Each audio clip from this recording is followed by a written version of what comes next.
Welcome. I'm Sebastian Mahfood, and you're listening to WCAT Radio, the on-air wing of En Route Books and Media, bringing you the dulcet sounds of Catholic wisdom. Well, hi, and welcome to yet another episode of the Examine Life with Phil. I'm going to be doing things a little bit differently this week. I'm going to do an episode where I try to talk about balance and tie together many different aspects of many different episodes that I've talked about. So I'm doing this episode a little differently than what I typically do. It's similar to what I did way back in episode 12, where I argued that American society isn't masculine, it's feminine. What I usually do is I just have a long essay where I've kind of written out to my conclusion and know exactly what I'm going to argue for and where I'm going to wind up. And in that one, I just kind of loosely laid out some notes, although I still had a pretty good idea of where I was going to wind up. This time I've got some notes I'm working off of here, and I know the topics I'm going to cover, but I'm actually not sure where I'm going to wind up. I'm going to be kind of thinking about this as I go through, so hopefully it'll work and be fun, and if it doesn't, well, you can always write in and tell me it didn't work. Don't do that again. So I usually will focus on philosophy of religion, as you can well see if you've been listening to any of these episodes. But this one is going to reference many more things, like just some general philosophy, current events, and maybe even a little bit of politics. I still am working on finishing up the series on the problem of divine foreknowledge. I finally have somebody secured for presenting the simple foreknowledge viewpoint, and hopefully I'm going to be talking to him later this week. So if all goes well, that's going to be the next episode you hear, is finishing up the problem of divine foreknowledge, or at least the last perspective on it. After that, I hope to do a wrap-up where I highlight the major points of all of them and come to some conclusions. But anyhow, getting back to this, what I'm going to do here is just talk about some general problems and try and apply some philosophy to them. Now, about 2 weeks ago, I watched a documentary on Netflix called The Disappearance of Madeleine McCann. I'm pretty sure I actually pronounced her last name correct because they said it so many times in the documentary. Now, if you're not familiar with this documentary or what this case was, it was a 3-year-old British girl who was vacationing in Portugal with her parents, who disappeared in May of 2007 from the resort where she was staying at. And the parents have long maintained that she was abducted. They were going back to the room and checking on her periodically. And the Portugal police investigated, and for a while they claimed the parents were responsible, and it was a whole big mess, and no one's ever seen this little girl since then. Now, I like watching and thinking about these true crime stories and things like this because it's a way of using abduction or inference to the best explanation. I talked a lot more about that back in episode 24, how inference to the best explanation shows us that Christ rose from the dead. So if you want details in excess about how inference to the best explanation or abduction works, you can go back and listen to that episode. But loosely speaking, it's just a common way of reasoning that's perfectly valid and reasonable, and we all use in our everyday life, which is we have this set of facts and details. What theory best explains them, means the facts that we see, without committing any logical fallacies and without presenting us with a need or want for more facts. That's the major problem with most conspiracy theories, is they leave us wanting more facts than we actually see presented. So the next time you're talking to somebody who says something like, 9/11 was an inside job, we never went to the moon, the reason why those theories don't work is because they demand all these various people who would be involved, and that surely would have left some evidence. We don't have that evidence, therefore it's not a good theory. At least logically speaking, that's how you can show that's not a good theory. Now, why some people believe those conspiracy theories, that's a whole other problem. But that's going on a bit of a tangent there, I guess. And I suppose I should add, since this is a Netflix documentary, that some of what I'm going to say is dependent on the assumption that what the documentary says is true, or at least mostly true. And if the Netflix documentary Making a Murder taught me anything, it's that that's not always the case. That documentary actually flat out lied to people and insinuated a lot of things that weren't true, so you've got to do some background research and things like that. And I think this one is pretty trustworthy, but if I say something that you find out that isn't true that the documentary presented, well, my apologies. I'm depending on that as a kind of a source. So it seems to me this documentary is pretty reasonably well made. I guess it's primarily based on a book that Anthony Summers and Robin Swan, two journalists, wrote after they did a bunch of research about all these things involved.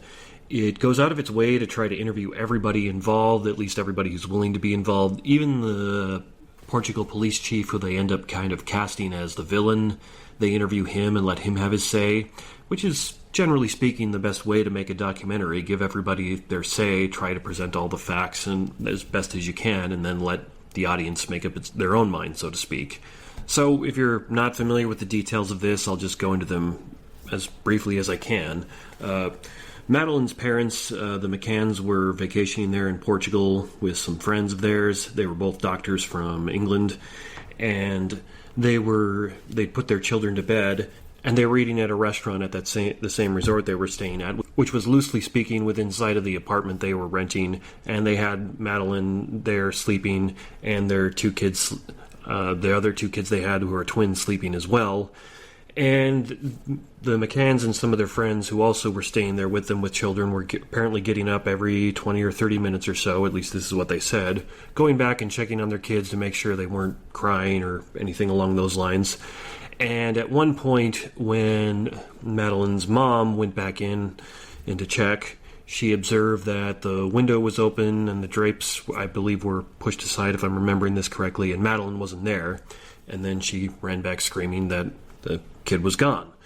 And that prompted a whole big search. Apparently lots of people in the resort, in the local town, the resort town there, turned out to search, and nobody found anything. The Portugal police started investigating.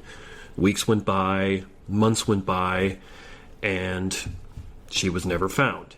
Now, at some point, the Portugal police started suspecting that the McCanns had maybe accidentally killed their own daughter. And the reason for this is anytime you talk to any child abduction expert, they're going to always tell you something along the lines of 98 or 99% of the time when a kid is actually abducted, they're taken by a relative.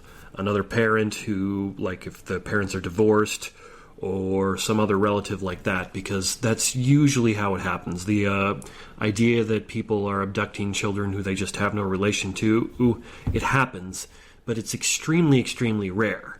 And so if you're the cops and you're investigating, you don't have any leads, what are you going to do? Well, you're going to play the odds and say, well, this is the way it's happened 99% of the time. Most likely it'll be them this percent of the time, this time too. So you start investigating that lead. And that's where all that abduction, inference to the best explanation stuff that I like comes in, because you're trying to evaluate after the fact from your armchair, well, was this the right move? Was it the wrong move? And in that case, the fact that they started looking into it probably was the right move. But where the Portugal police apparently went wrong is they had some dogs come to sniff for dead bodies and blood, and the dogs alerted on certain things that the McCanns had. Then they took forensic samples from those things and sent it off to a lab in Britain, and they got a preliminary result back, and they leaked a report to the press saying that the preliminary result implicated the parents in the death of their daughter. Now, it turns out that was actually false. According to the documentary, the blame was that the preliminary report had a lot of caveats and footnotes and things along those lines that suggested these results are preliminary, they're not good, we can't come to any definitive conclusion yet, we're still continuing, those kind of things. And it was in English, and it got translated into Portuguese, and whoever did the translation forgot to include all the caveats. But a further problem is that there's a law in Portugal that if you're the subject of a police investigation or a witness in a police investigation or something along those lines, you cannot talk to the press about the investigation, and the police are also not supposed to talk to the press about the investigation. And you can see a sense behind that rule, because that could impede what they're doing. The press could unduly influence what's going on and things along those lines. However, apparently the Portugal police who were doing this investigation weren't following this, because they leaked that report to the press. And so the press started reporting that the McCanns had killed their own daughter, and they went very wild, speculating on all kinds of horrific theories, which I won't repeat here. If you want to learn about them, you watch the documentary or look on the internet. But it was really, really crazy. There was a whole huge media frenzy going on for months and months. I can remember this a bit. It was 12 years ago when I was in college, but I remember picking up on it even then. Part of this was that simply in the absence of information, like the McCanns couldn't talk to the press about the police investigation, at least not while they were in Portugal, because that would be breaking the law, that in the absence of that information, the press speculated wildly and was saying all kinds of things that were later, and even at the time, demonstrably untrue and very libelous and just flat out wrong and mean. But also part of it is, as I said, there's very good cause to think that some people within that police department were leaking information to the press, which should have been a violation of the law, so the police were breaking the law for whatever reason. In fact, one of the people they interview in the documentary is a Portuguese journalist who was involved in this, in that she was a reporter there on the scene, and she actually relates a story of calling and talking to one of her sources in the police department, saying, "Why did you lie to me about this? You flat out lied to me and said that this DNA report proved that the McCanns killed their daughter when it did nothing of the kind." Because eventually the full report was forwarded on and the Portuguese police had to release it at some point, and it essentially said that there was no DNA evidence that was in any way showed anything at all, which put the whole investigation back to square one, and by this time it was months, if not a year later. I don't remember the exact timeline. Anyhow, it's not important for what I want to talk about here. Now, at the same time, there were lots of reports of people claiming they saw somebody carrying a little girl, or they saw some people hurrying who seemed to have a little girl, and little reports along those lines, which apparently either weren't properly followed up on or weren't able to be followed up on because it seemed like the Portuguese police were focusing on the McCanns as suspects. Now, a further point that the documentary brings up is right after Madeleine McCann disappeared, a man named Robert Murat, I might be mispronouncing that, but, well, watch the documentary. They pronounce it right there. Anyhow, he was a British expat living in that area, and he spoke Portuguese and English, so he went around trying to do some translation work for the police and things like that. He claimed he just became aware of the case and was trying to help out. Well, the police started looking into him a little bit, investigated a possible connection between him and another Russian guy who was living there at the time, and ultimately they cleared them both. There really wasn't any significant evidence that they were involved. But the press basically went wild about him as well and started speculating that he'd killed this poor little girl, that the Russian guy he was like a friend. I wasn't really clear whether they were friends. Apparently the Russian guy did some computer work for Robert, that this Russian guy was involved in the Russian mafia or something like that, even though there was no evidence of that. And again, because there's this Portuguese law that they can't really talk to the press, in the absence of information, the press started speculating and speculated very wildly and irresponsibly. It was so wild and irresponsible that eventually Robert Murat was able to file libel lawsuits against some British press and actually won a much larger settlement than you're actually supposed to be able to win in British libel law, apparently.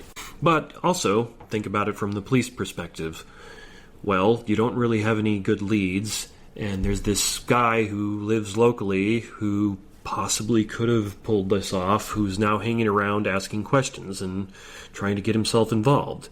Well, do a little research and you find out that crazy psychopathic people who would do something like that, they also might do something like that. So you can understand why the police would have got involved and why they would have investigated this guy. So there have been several more attempts to find out what happened to this little girl. They hired some private investigators, one of which actually seemed to be doing a pretty good job, but then the boss of that private investigation company kind of shot his mouth off and they fired him. They hired another private investigation company located in the U.S., which turned out to be fraudulent. It wasn't even a real company, and the guy was just taking this poor family and the people supporting them for money. And Scotland Yard and the British police have investigated this too, and apparently it's still supposed to be ongoing, even though it's now 12 years later. And the experts they interviewed seemed to indicate that, yeah, this little girl almost certainly was abducted, but there's a pretty good chance that she's still alive because, generally speaking, abductors who take little children don't do that to kill them. They take them for other reasons, and so there's a good chance she's still alive. I don't know about that, and I certainly hope and pray that that poor little girl is alive and well somewhere, and that God brings justice upon whoever abducted her and possibly even hurt her. But that's not really the angle I want to focus on here. The thing that got me really thinking as I was watching this documentary was how the press reacted and how the McCanns essentially suffered a trial by media, and specifically social media. So to give you an idea of that, I'm going to read a little bit from a Wikipedia article that talks about this here. It says there, quote, that Ellis O'Halloran wrote that the disappearance could almost stand as a metaphor for the rise of social media as the predominant mode of public discourse. Twitter, 1 year old when Madeline went missing, became the source of much of the vitriol against the McCanns. 10 years later, the McCann hashtag was still producing over 100 tweets an hour, according to researchers at the University of Habersfield. Social media's attacks included a threat to kidnap one of the McCann's twins, and when Scotland Yard and Crime Watch staged their reconstruction in 2013, there was apparently talk of phoning in false information to sabotage the appeal. One man who ran an anti-McCann website received a 3-month suspended sentence in 2013 after leafleting their village with his allegations. The following year, a Twitter user was found dead from a helium overdose after Sky News confronted her about 400 anti-McCann tweets. So that's just bad in all kinds of ways. Bad that she did that, and that the press confronting her apparently caused or contributed to her suicide. The couple's status as phonegetic, articulate, and professional was at first benevolent and protective. A white middle-class family caught up in a nightmare of evil abroad offered everything that media could latch onto, writes feminist scholar Nicola Relling. And every institution in the UK wanted to help, from 10 Downing Street, which is where the Prime Minister, who's essentially the head executive in the British government, he lives at 10 Downing Street, from them all the way down. The McCanns took full advantage of the interest by hiring public relations consultants and offering regular events to give the media a daily news plug. But the frenzy soon turned against them, and there began what PR consultant Michael Cole called the monstering of the McCanns. They were harshly criticized for having left their child alone in an unlocked apartment, despite the availability of Ocean Club babysitters and a crèche, which I assume is referring to, they had like a kids club at that resort that could watch the kids, and the McCanns didn't use that. The argument ran that a working-class couple would have faced child abandonment charges. 17,000 people signed an online petition in June 2007 asking Leicestershire Social Services to investigate how the children came to be left unattended. Kate McCann's appearance and demeanor were widely discussed, with much of the commentary coming from other women, including Booker Prize winner Anne Enright in London Review of Books. Kate was deemed cold and controlled, too attractive, too thin, too well-dressed, too intense. She had apparently been advised by abduction experts not to cry on camera because the kidnapper might enjoy her distress, and this led to more criticism. The Portuguese tabloid Correio de Manaha, which I'm certainly mispronouncing, anyhow, it cited sources complaining that she had not quote, shed a single tear. Journalism professor Nicola Gauck argued that Kate had joined a long list of mothers deemed killers because of unacceptable maternal behavior. Commentators compared her experience to that of Lindy Chamberlain, convicted of murder after her baby was killed by a dingo. Like Kate, she was suspected in part because she had not wept in public. There was even a similar, false story about supposedly relevant Bible passages the women were said to have highlighted. Chamberlain asked, "How can you apologize to me and do this again to someone else?" In November of 2011, the McCanns testified before the Levinson inquiry into British press standards. The inquiry heard that the editor of the Daily Express, in particular, had become obsessed with the couple. Express headlines included that Madeline had been killed by sleeping pills, fine in body or McCanns will escape, and McCanns or a friend must be to blame, the latter based on an interview with a waiter. Another headline was Maddie sold by hard-up McCanns, ran in the Daily Star, part of the Express Group. I guess the Express is a media conglomerate. Lord Justice Levinson called the articles complete piffle. Roy Greenslade described them as no journalistic accident, but a sustained campaign of vitriol against a grief-stricken family. And so once again, that was kind of a long quote from the Wikipedia article talking about the media influences on this. If you watch the documentary, you get much more of a sense of just how sustained, vitriolic, and baseless much of the media attacks were against the McCanns, that there just really was no good evidence to, not good, but no evidence whatsoever to think that they had murdered or in any way been responsible for their daughter going missing, and the media just ran with it anyway. And part of the reason this is a problem is that there's a decent, good, somewhere in between the decent and good chance that the way the media acted actually hindered this case. One of the things the Portuguese police complained about was that the media was putting so much pressure on them to do something, and so it's possible that that's at least part of the reason why they wound up focusing on the McCanns, because they were under so much pressure to do something. And so that might be the reason why they misbehaved and wound up following leads that didn't pan out. So this isn't definitive, but there's a decent, at least probable chance here that the way the media behaved may actually have contributed to that poor little girl staying missing and not being found. And again, to play a little bit of devil's advocate, you can kind of understand how they start speculating or investigating because the police were leaking them bad information, and it's a fact that when children go missing, the vast majority of the time the family's responsible, so it's worth investigating, it's worth looking into. But when you investigate it and find nothing, the answer is to say, well, there's nothing here. It's not to start speculating wildly and throwing out accusations with no basis or evidence.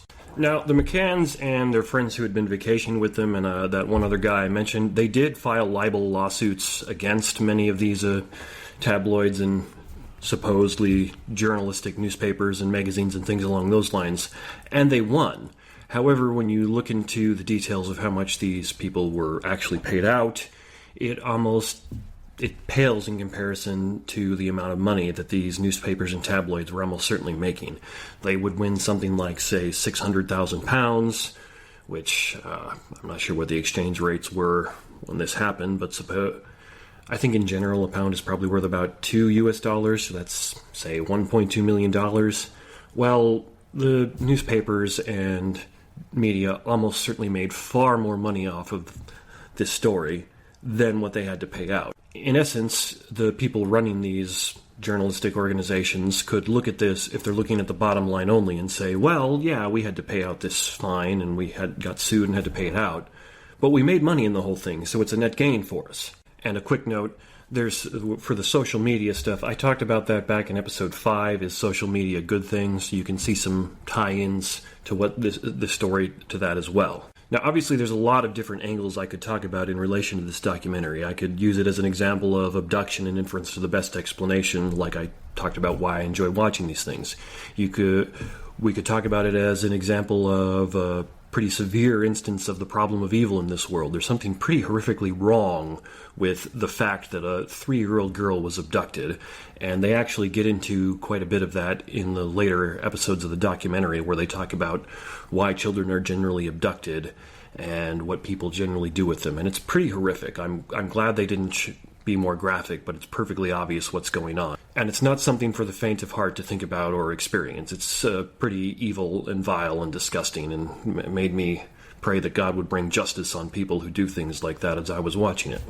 But what I want to talk about in relation to this is I want to use this as an example to tie into issues relating to the media and the need for balance. And now when I say that, I don't mean what the media often talks about when they talk about balance. Fox News' mantra for a while was fair and balanced, and what they tried to mean is we're presenting you both sides of the issue. And that's actually not the type of balance I'm talking about. That's kind of a subset or a variation of the balance I want to talk about.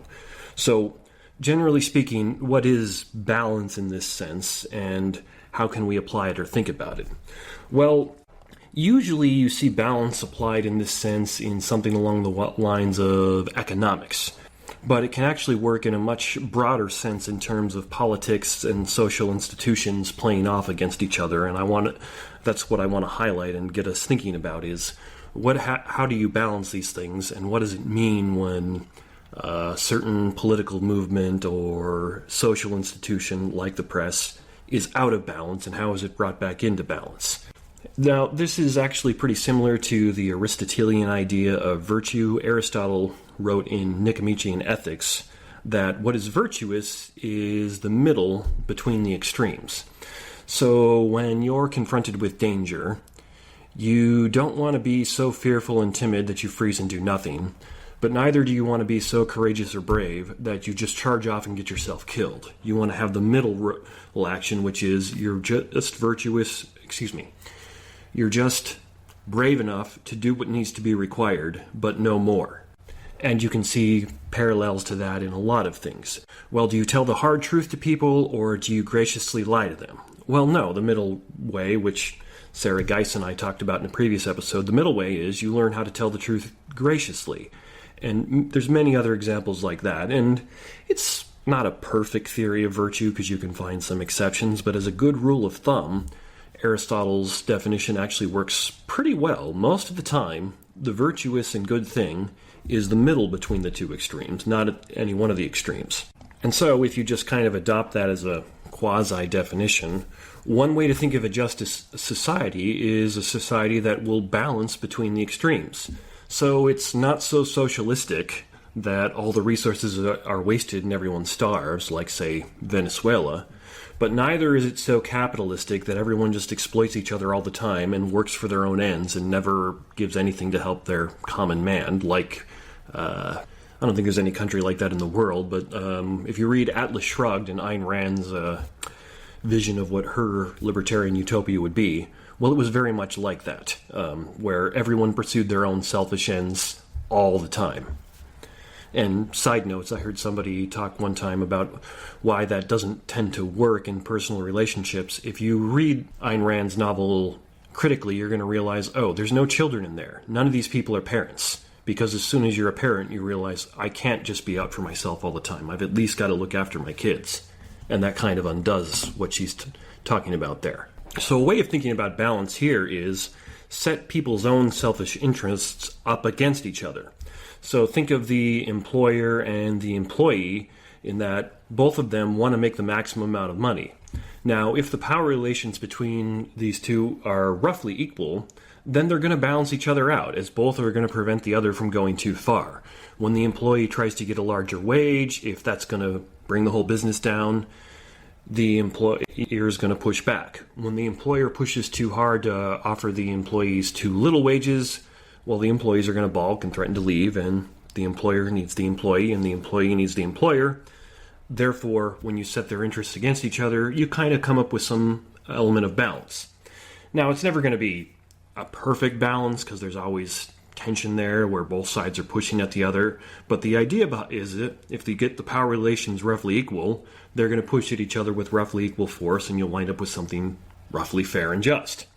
A good example of this is how unions in the early 20th century in America were attempting to balance out this power dynamic, because at that time, a great amount of the corporations and employers had way too much power and were exploiting their laborers. And so they came up with the idea of unions and banded together to try to get the power relation better, and it became more just. An opposite example of this is how government unions don't tend to work very well, because there is no force pushing back. When the government as an employer doesn't push back because it doesn't really have an incentive to make money and keep things working efficiently, which is why government unions tend to be a bad idea, because it's a force pushing without a force pushing back, and so it gets out of balance. Now, in regards to definitions of what justice is, well, I've been working through a book by Timothy Keller called Generous Justice with some friends from church, and so I'm drawing a little bit from that.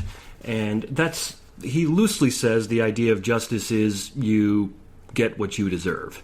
And he cites examples of various ways you get justice in different you get it economically, you get it socially, you get it politically, and many other ways. And then he goes through and lists different ways that injustices come about and talks about that in relation to Scripture and the Bible. And it's a pretty decent book. I don't think he was quite right on all of it, but it's probably worth your reading your time. And so that's his good working definition of justice, which is you get what you deserve. And in a similar vein, I recently worked my way through most of Jonathan Haidt's book, The Coddling of the American Mind. I was driving my family back from Colorado and listened to the audiobook because audiobooks make drives so much better. And toward the end of that book, he tries to talk about what justice is, and he kind of sidesteps all the very dicey philosophical discussion about this and says, let's just work with a practical definition, where he says distributive justice is when people get more or less what they deserve. You know, if you work harder than your other coworker, you should get a pay raise, and your coworker should not. And he talks about some social science research where people kind of intuitively recognize that, like when people get paid more than they think they deserve, most of them start working harder to try to make up for that. And then he also talks about what he terms procedural justice, which is the process involved fair and reasonable, and did everybody act objectively, or at least as objectively as they could. So, easy example of that in the criminal justice system is, well, if everybody goes through roughly the same legal process, they all have lawyers defending them, they all get trial by a jury, they all have a judge who's impartial, well, that's fair. And he also says it's a lot of social, well, maybe not a lot, but some social science research suggests that when people are convinced that there's procedural justice, that they're all getting the same fair, reasonable procedure followed, then they tend to be okay with it, even if it's a decision that comes against them, that they don't like. And now those are pretty, I think, reasonable, practical definitions of what justice is, and you can see how that easily kind of pushes and ties back into the Aristotelian idea that virtue is the balance between the two extremes. The legal system shouldn't just let some people off scot-free and bring the hammer down on others. It should proceed by a relatively fair, similar procedure that treats everyone the same. Now, of course, if we were talking to the father of philosophy, Socrates, what he would say here is, we've only given examples of justice, we haven't defined the essence of justice. But in this case, I think this is probably about the best we can do. There are just some things that are very, very hard to analytically define, like love, beauty, and justice.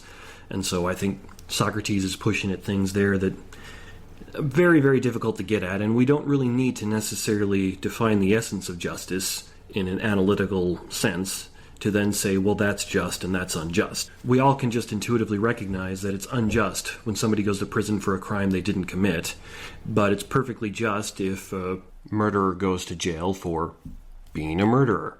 Murderer goes to crime for being a murderer. And so this, again, I think ties back into what I'm trying to get at here, which is balance. In many senses, the original design of the U.S. government was set up with this idea of balance in mind, as each of the three branches were intended to check and balance the other. And it hasn't really worked out that way, but that's what the original intent was. The intent was that you're going to balance the Supreme Court by the fact that they're appointed and they're lifetime appointments, so in theory they're supposed to be above the political fray because they're lifetime appointments. They can never be voted out. You're going to check the legislature by the fact that they can be voted out, and then the executive branch is going to be checked by the legislature because the legislature is supposed to be telling the executive branch what to do, instead of the other way around as it often is now. And there's another good example of this in history, which is that the ancient Roman republic's system was more or less to pit all the highly ambitious noblemen against each other in a game of politics, influence, power, and intrigue to prevent the rise of a tyrant by having the various nobles and their families keep each other in check. Anytime one of them got too powerful, the other ones would then band together to take him down. And this knowledge would encourage any particular man to avoid amassing too much power and influence because he knew somewhere in his mind that there was a line somewhere where if he crossed it, had more power than that, then all his fellow nobles would band together, take him down, and he'd lose even what he had and not gain more. And it's not like this was, explicitly spelled out. Rome didn't have like a constitution like we do, at least I don't think they did.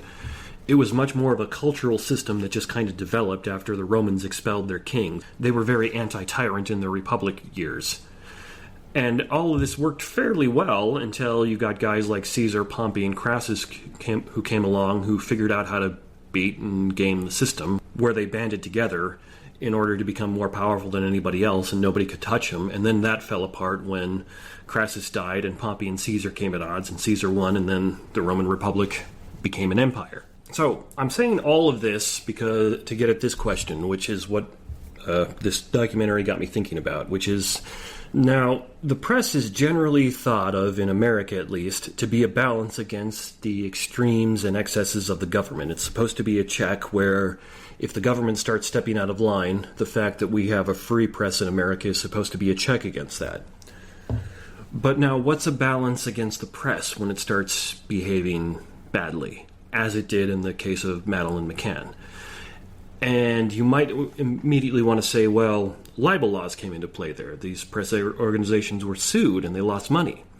Except in the big picture, they didn't lose money because they almost certainly, and I didn't do the economic research to back this up, but just intuitively it seems perfectly obvious, the media made far more money off of exploiting the McCanns and their missing daughter than it lost in those libel lawsuits. So even though the McCanns won, economically speaking, the media came out ahead. They made money off of it, and you can just look at the libel lawsuits as kind of a cost of doing business in this way. Now, some of the journalists who were interviewed in the documentary did express regret about how this had happened and said, I reported things wrongly and I'm sorry, and things along those lines. But big deal. If the organization as a whole made money doing this, then what incentive is there for them to stop doing it? That is, you can think of the press as this force that's pushing against the McCanns and other people who are in similar situations, making money off of them. Well, what force is pushing back against them? Where's the balance? Now, all this happened way back in 2007, so you might be kind of thinking, well, what does this have to do with us now?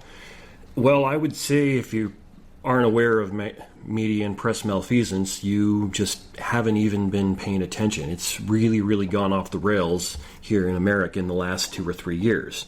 The first example I can remember of this is way back in 2016. It was March. I was at a conference in St. Louis giving an essay there, and it was at a hotel there because that's where conferences are usually held. And I was walking from one session to another hearing people give essays, and CNN was playing.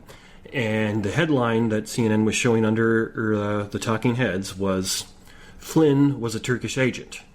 Now, if you don't remember, Michael Flynn, who was a general, was Trump's first pick to be the National Security Advisor. Hope I'm getting that right. Anyhow, it came out when the FBI were investigating him as part of the whole big thing that became the Mueller report and whatnot, that he lied to the FBI as part of doing that, lied under oath and things like that, so he had to resign, and there was a bunch of other malfeasance involved there. So what CNN was reporting at that time, at least it seemed that way, was Flynn was a Turkish agent. And now, he'd also been very high up in the military intelligence community before that. So I looked at that and thought, as I was walking to another session, and thought, Michael Flynn worked as a spy for the Turkish government? That has to be the greatest breach of American intelligence in ever. That could be even worse than when the Rosensteins leaked the nuclear bomb to the Soviets way back in, I think that was in the 50s. And so I didn't think much else about it because I was on my way to hear another essay read. Well, I looked into that a few days after the conference, and it turns out that Michael Flynn did not work as a secret agent or a spy or a traitor for the Turkish government. What he had done is, shortly after he had retired from the military, he worked as a lobbyist for the Turkish government in relation to the U.S. government. So Turkey would say, we have these goals, can you go talk to people in Congress or the administration to try to get our goals advanced in your country? Now, I think you can make a very, very good argument that a retired general should not be working as a lobbyist for a foreign country. There's probably something wrong with that. But it is in no way the same thing as what CNN was implying that Flynn was doing. They were deliberately misrepresenting what was going on, and there's no way they didn't know that that was what people were going to think when they were walking through hotels and airports and things like that, seeing this story related. And that was the first really big one that I noticed where it was not easily explainable by just being a slight political stance or something where they maybe got a few of the details wrong or something along those lines. It was very obvious at that point to me, these people are deliberately misrepresenting what is going on. CNN did not tell me the truth in that particular instance. You can maybe kind of stretch it and say, well, they didn't outright lie to you, they just exaggerated, but the exaggeration was so extreme, we might as well call it a lie in this case. And there are just numerous other examples of this where if you're paying attention, you can just easily see how the media and the press is at best behaving very, very irresponsibly, to the point where it's questionable if you can say that they even have anything approaching journalistic integrity anymore. Great example of this that I talked about before in this podcast, at the end of that pro-life rally earlier this year, where the Covington High School kids supposedly were behaving badly toward a Native American elder, and the media just ran with that story on a short segment, when the longer segment that revealed there was a great deal more context of what was going on, and it's very unlikely that the high school students really did anything wrong, and that the Native American elder flat out lied to the Washington Post about what happened. If they'd just done a little bit of research, that would have come out immediately. But they didn't. And now one of those kids involved, I think his name is Nicholas Sandman, is actually suing those media companies for, it's somewhere between, I forget the exact amount, like $20 million or maybe even $200 million, claiming, you libeled me, you slandered me, and you need to pay for it. And it gets political when you talk about this, obviously, but from the legal experts I've heard talk about it, they're saying, yeah, he's got a very, very good case, because he was a private citizen, so there's a much lower standard of libel to him than there is to public citizens. Like, it's a lot easier for you to get away with criticizing President Trump and saying libelous things about him that aren't true than it is to do that to a private citizen. So, for example, if you don't like what I'm saying and you start calling me a racist person or something along those lines, well, it's a lot easier for me to sue you for libel than it would be if you said the same thing about the president, because I'm considered a private citizen and the president is not. And a minor in high school should be considered a private citizen as opposed to somebody like the president or a senator. So anyhow, the legal experts who I've heard talk about it say, yeah, he's got a pretty good case in U.S. law. There's a very good chance he'll win, or these media organizations are going to settle because they know they're going to lose. And I can think of a couple more, even more recent examples. They recently had the first Democratic presidential debate, and I'll freely admit I didn't watch it. But at that debate, one of the lesser candidates, who's almost certainly not going to win, is a guy named Andrew Yang. And he claims that NBC cut his mic because he wanted to get in a debate. And there's some cause and some evidence to think that NBC doesn't really want him there. They didn't put him up on the placards announcing the debate and stuff, even though he was there. And go online and look up the results. Somebody like, say, Joe Biden spoke for over 13 minutes. Kamala Harris got to speak for 12 minutes. Yang got to speak for just under 3 minutes. And there's actually video that you can watch online where it really looks like he's trying to cut in and interrupt like all the other candidates do. And he's talking and no sound is coming out. It looks like his mic really was cut. And in a similar sense to that, Yang and another Democratic candidate named Tulsi Gabbard, her big deal is that she's a isolationist who thinks America shouldn't be involved in foreign wars and nation building, things like that. Well, apparently they were, if I'm remembering right, the two out of the three most searched people after the debate. I guess Google released that or something along those lines, and came in at the top of the polls. And NBC responded by writing an article claiming, it must be internet trolls coming in and bumping these people up in the polls, when really it should be somebody like Kamala Harris who won the polls. Well, internet polls are never scientific and necessarily accurate, but you can kind of start to see there's something going on there where NBC seems more concerned with trying to present an agenda than it is with trying to tell you the truth, which is similar to what the media was doing to the McCanns, where they seemed much more concerned with trying to present an agenda than just telling you the truth. Now, the distinction I think here is, though, that I think you can pretty much say for certain that in the case of the McCanns, it was just the media wanted to make money. They wanted to print an article story that would sell copy and get the money, that would produce more clicks online, things along those lines. Where in the case of what NBC is doing here, it seems like it's much more driven by a political agenda. There's some particular candidates that they want to boost, and they're going to do their best to push the other ones out regardless. For another example, it's pretty well known that that's what the Democrats did to Bernie Sanders back in the last Democratic presidential primary. It's an established fact that they pressed their finger on the scale for Hillary Clinton at the expense of Sanders. Now, I don't want Sanders to be president ever. I think that'd be a terrible idea. But there was something very clearly unfair about the way they handled it. There was not procedural justice in how the Democratic presidential primary was handled, and there is not procedural justice in how the press handled that Democratic debate or its aftermath. So, this goes right back into my question I asked a little bit before, which is, well, the press is meant to check the government. It clearly is well established in the writings of the Founding Fathers and the Constitution and things along those lines that that's what they saw its purpose as. They thought of it as the government's going to be pushing against the press is going to be pushing back against the government, and you'll get something roughly like a balance and justice by that happening. However, it doesn't seem like the government actually checks the press. That is, there is nothing really checking the press. I mean, we can read about all these stories of media malfeasance, and we can discuss how they're flat out lying in the case of Flynn, and the NBC actually flat out lied and said they didn't cut Andrew Yang's mic, even though there's clearly evidence that they did, and many things along those lines. So we know that they're doing this, but what's stopping them? Is there any force that's pushing back to say, no, you can't go that far, stop? And there doesn't really seem to be.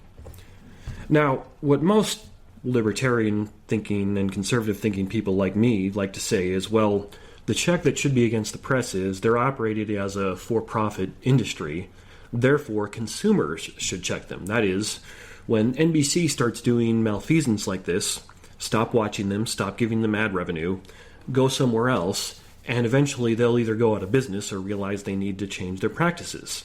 And generally speaking, there's some sense to that argument. If the pizzeria in the center of your town starts making really bad pizza and you find out that they're using crappy ingredients, you're not going to go there anymore, and eventually they'll go out of business or change their practices.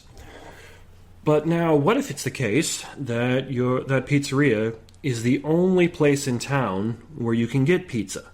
Well, the standard libertarian and conservative response, which I'm pretty sympathetic to, I'm a libertarian, is, well, at that point, somebody's going to eventually, at least, open up a business to compete because they're going to see a market that's not being exploited. They're going to see a way to make money, and they're going to drive these people out of business. So maybe you'll have to suffer without pizza for a couple of months or a year or two, but eventually somebody will open another business and drive that one out because it's a bad business. And again, all that's pretty sensible. That's standard free market economic theory, and sometimes it seems to work very well, and you can see the sense in that.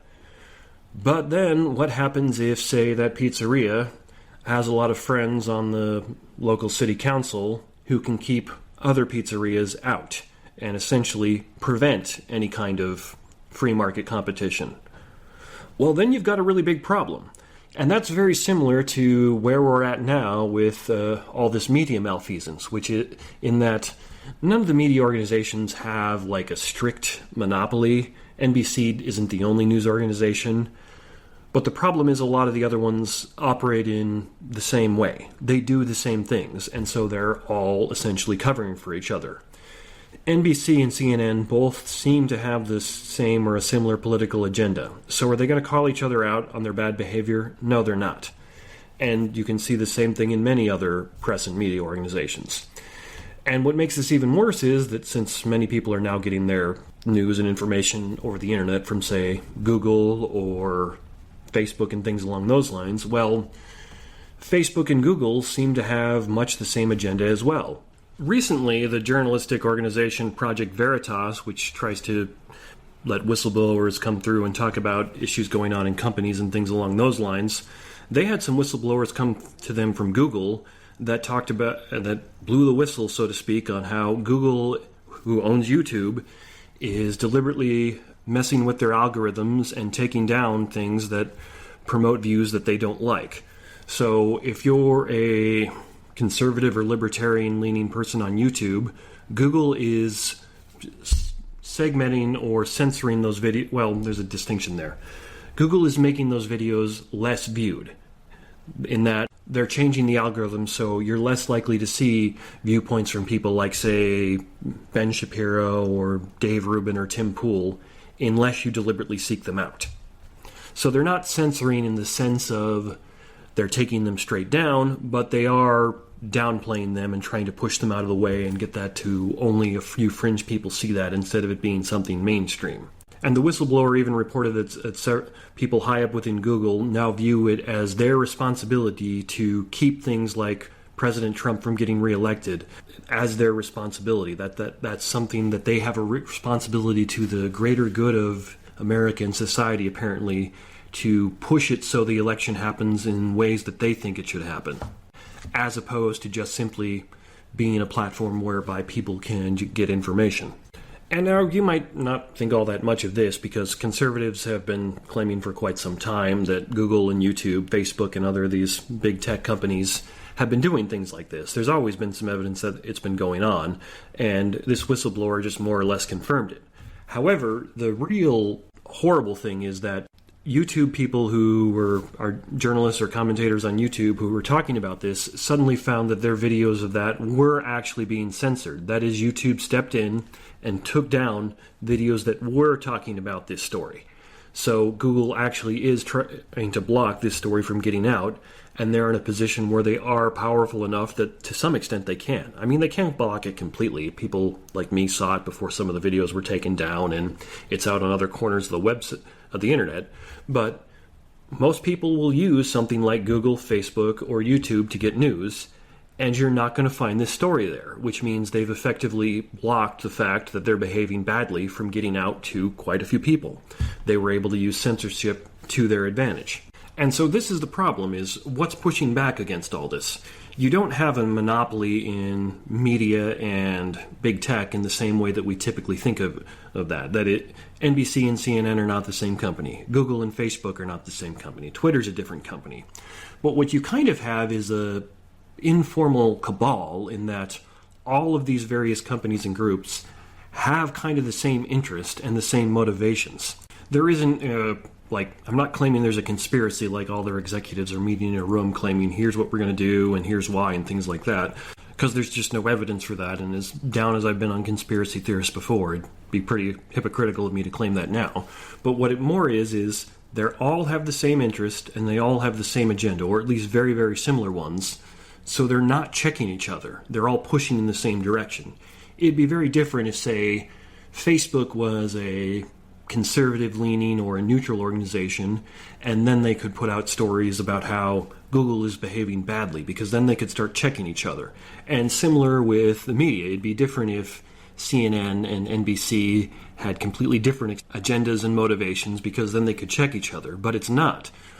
They're all more or less kind of aligned. And just for another example of that, I saw this earlier today, where Mark Zuckerberg apparently bragged that they didn't allow pro-life groups to advertise before Ireland's abortion vote.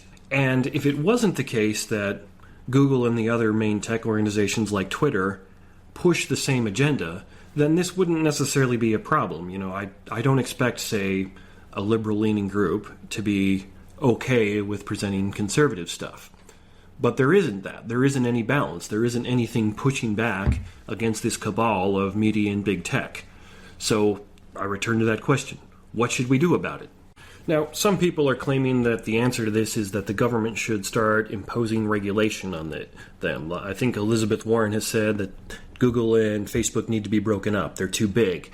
There's legal precedent for that in U.S. history. Theodore Roosevelt broke up a lot of monopolies about 100 years ago when he was president. And my senator here in Missouri, Josh Holloway, has introduced a bill that would kind of remove a lot of protections that Google and other tech companies have. Because way back when they got started, I think it was in the mid-90s, the idea kind of was we're going to present a marketplace of ideas. We're going to just be a platform rather than a publisher. We're not going to be like your local newspaper. We're going to be more like the phone company, just on the internet, and let anybody say anything they want. But clearly they haven't done that. So Senator Holloway's bill is kind of a proposal to take that away and start regulating them, because they're acting more like a publisher than a platform, and they need to, so to speak, pick one. And I'm not sure that that's an answer, but at least it's a kind of a reasonable idea. I don't like a lot of the details of his proposal because, generally speaking, more government regulation is a bad thing. But the idea of saying to them, no, you're either a platform or you're a publisher. You need to be like the newspaper or you need to be like the phone company. Pick one and go with it. There's something to be said for that, because what you often find with Google and Facebook and many of these other things is they kind of try to have it both ways. They try to claim that they're a platform, but then they act like a publisher, and when they're accused of acting maliciously like a publisher, they fall back and onto claiming that they're a platform, and you shouldn't get to have it both ways like that. So I'm not really sure what the answer is here. I think in the case of the McCanns, there's something kind of instructive about what an answer could be, which is they sued all these papers and media groups for libel and won. And you see something similar happening with Nicholas Sandmann and his suits against the media organizations that unfairly slandered him. The distinction there, though, is what the McCanns did almost certainly did not encourage those media groups to not behave that way again, because it did not economically cost them. And really, if you're going to try and pursue justice through lawsuits, the amount that you're suing for should be enough to punish the person or the organization involved so that they don't do that again. That's a term in legal terminology called punitive damages, which is, it's not damages you seek for the intent of making you whole. It's not damages you seek because they cost you that much money. It's damages you seek to punish that organization for that behavior so they and people like them do not do that again. And in the case of Sandmann's lawsuit, they're seeking a great deal of money in punitive damages, if I recall, somewhere between, again, I don't remember the exact amount, but it's like either $20 million or $200 million or something along those lines, enough where it actually would severely punish those media groups and reporters who behave so irresponsibly. So that's a good protection for people like me and Sandmann and other private citizens who the media wants to slander, because, again, the legal experts are saying there's a very good chance he's going to win, or these companies are going to have to settle with him because he's got a very strong case, and they clearly don't. But now, what are we supposed to do about cases like, say, where Andrew Yang got his mic cut by NBC? Well, he's a public figure. He can't really sue them for that. And it's kind of questionable whether he should be able to sue them for that, because that, even though that's definitely not fair, that's unjust, it's not the same thing as them mislabeling him, calling him a racist or something along those lines, something that's slanderous and libelous, even though the press does that all the time. So one thing I think we might try and look at doing in general is doing away with this distinction between public and private figures in this sense. Where, as I referenced before, it's so much easier for somebody who's considered a private individual to sue someone for libel and slanderous information than it is for a public figure. And I'm kind of thinking more along the lines, maybe what we should do is kind of soften that restriction for public figures to make it easier for them to turn around and sue papers that maliciously and wantonly and with a great disregard for the facts claim things that just aren't supported and libelously label people. What we need here is some kind of a force that's going to push back against this informal cabal of the media and the big tech companies and say, no, stop, you're going too far. We need something else that can generate that kind of power that will force them to stop.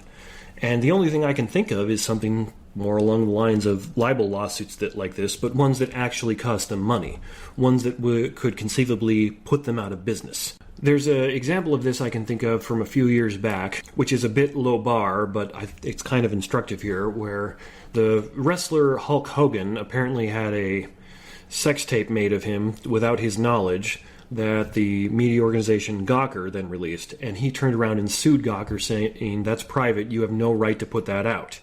And Gawker tried to appeal to the First Amendment, saying, we have freedom of the press, we can publish anything we want. And it was a big lawsuit, and eventually he won, and Gawker went out of business as a result of all the damages they had to pay to him.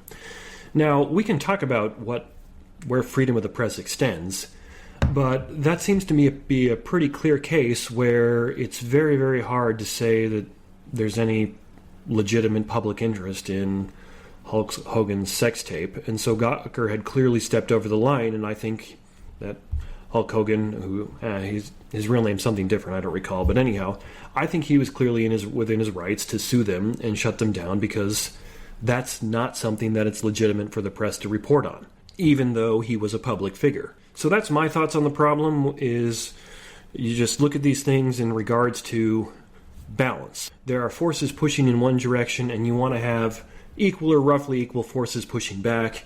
And in the case of the media and the big tech companies, right now there doesn't seem to be any force pushing back. So we need to find some way to do something about that. So those are my thoughts. By all means, tell me what you think. Do you think there really isn't this informal cabal of combined and aligned interests that I'm talking about? Do you not see a problem? Do you have different ideas for a solution than I do, like lawsuits to just force them into more responsible behavior? Let me know what you think. I'm all ears on this one, because I'm not really sure what to do. I don't have a definitive conclusion, but I do think libel lawsuits and things like that are probably a good direction to at least start going in. So again, let me know what you think. Let me know what you think about this different way I did the show this week. And as always, you can reach me at theexaminedlifewithphil@gmail.com, and I've started a Facebook group that's named The Examined Life with Phil. Leave me a comment there if you like. Write into me about anything you like. And if you enjoy the show, share it on Facebook or other social media, just to get it out to more people. Even though I have a feeling if Facebook finds out I'm a conservative-leaning libertarian, they might downplay it. If it gets out to 5 people instead of 500, that's still a good thing. So thanks again for listening. I'll talk to you again next week. We hope you enjoyed the program and will join us back for another show on WCAT Radio. This is Sebastian Mahfood. Good day.